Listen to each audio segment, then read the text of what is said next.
حضرت عمر کا زمانہ ہے، آپ جانتے ہاتھ میں کوڑا رکھتے تھے، تو آپ جا رہے تھے، ایک شرابی تھا، ہاتھ میں اس نے بوتل شراب کی پکڑی تھی، گلی کا موڑ کاٹا اس نے تو آگے حضرت عمر نظر آئے۔ حضرت عمر تو موقع پہ سزا دیتے تھے، ہاتھ میں درہ پکڑا ہے تو اس نے دل ہی دل میں کہا مالک عمر کے قہر سے بچا لے، پکی توبہ کرتا ہوں آج کے بعد شراب نہیں پیوں گا، اور جلدی سے وہ شراب کی بوتل بکل میں بغل میں دبا لی۔ حضرت عمر بھی سر پہ پہنچ گئے اور جھڑک کے کہا کہ یہ تیرے پاس کیا ہے؟ تو ڈرتے ہوئے کہا حضرت سرکہ ہے۔ تو عمر سے کہا نکال، تو جب نکالا تو واقعی سرکہ ہو گیا تھا۔ جو رب شراب کو سرکے میں بدلنے پہ قادر ہے، وہ رب گناہوں کو نیکیوں میں بدلنے پہ بھی قادر ہے۔ تو اس کے در پہ کوئی آئے تو صحیح، جھولی پھیلائے تو صحیح، ہم تو مائل بکرم ہیں، کوئی سائل ہی نہیں، راہ دکھلائیں کسے، راہ روے منزل ہی نہیں۔ کوئی اس کی دہلیز پہ تو آئے، اس کی چوکھٹ پہ تو آئے، بلکہ اس کی رحمتیں تو بہانے ڈھونڈتی ہیں۔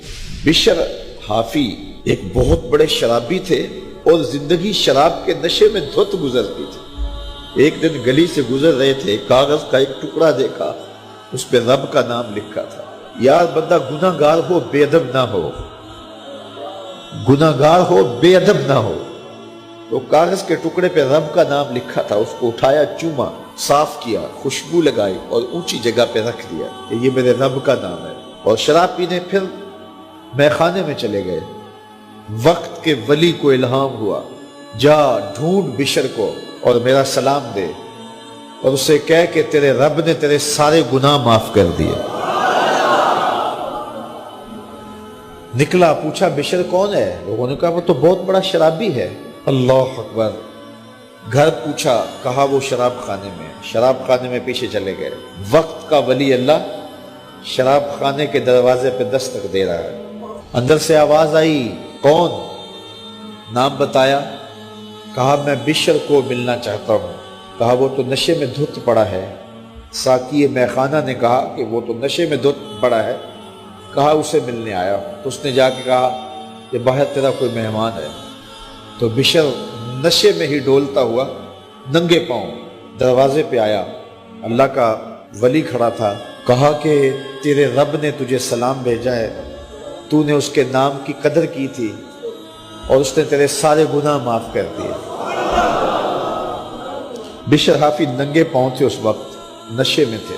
نشہ شراب کا تھا، لیکن رب کا سلام آیا تو یہ نشہ اس سے بھی اوپر تھا۔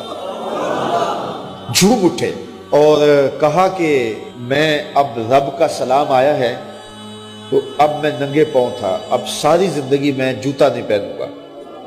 عربی میں حافی ننگے پاؤں والے کو کہتے ہیں، تو بشر حافی کو بشر حافی اس لیے کہتے ہیں کہ وہ ساری زندگی پھر برہنہ پا رہے، انہوں نے کبھی بھی جوتا نہیں پہنا تھا، زندگی بدل گئی لیکن پاؤں میں جوتے نہیں پہنتے تھے کہ میرے رب کا سندیسہ جب میرے نام آیا تھا، میری جب تقدیر بدلی تھی، میرے رب نے جب مجھے محبت نامہ بھیجا تھا، مجھے سلام بھیجا تھا، پیغام بھیجا تھا، تو میرے پاؤں میں جوتا نہیں تھا۔ تو بشر حافی جوتا نہیں پہنتے تھے، تو رب نے کرم یہ کیا کہ بشر حافی نے گھر سے مسجد میں جانے کے لیے جو راستہ اختیار کرنا ہوتا تھا، اس راستے پر جانور گوبر نہیں کیا کرتے تھے، جانور لیت نہیں کیا کرتے تھے۔ یہ بشر حافی کی گزرگاہ ہے۔ ایک دن ایک شخص آیا تو جس راستے سے بشر حافی گزرتے تھے تو وہاں کسی جانور کا گوبر پڑا ہوا تھا۔ اس نے بلند آواز سے کہا، ایھا الناس، لوگوں سن لو، بشر حافی انتقال کر گئے۔ لوگوں نے کہا تمہیں کس نے بتایا ہے؟ کہا یہ گوبر پڑا ہوا ہے، اس کا مطلب ہے کہ آج بشر حافی اس گلی سے نہیں گزریں گے۔ تو جب پتہ کیا گیا تو حضرت بشر حافی کا واقعہ انتقال ہو گیا۔ کوئی سچی توبہ کرے تو صحیح، کوئی اس کی دہلیز تو آئے تو صحیح۔ ہم تو مائل بکرم ہیں، کوئی سائل ہی نہیں، راہ دکھلائیں کسے، راہ روے منزل ہی نہیں۔ کوئی جھولی تو پھیلائے، وہ تو کریم ہے، اس کی تو رحمتیں آواز دے رہی ہیں، یا ایھا الانسان ما غرک بربک الکریم، او بھاگے ہوئے انسان، آجا پلٹ کے، تیرا رب بڑا کریم ہے۔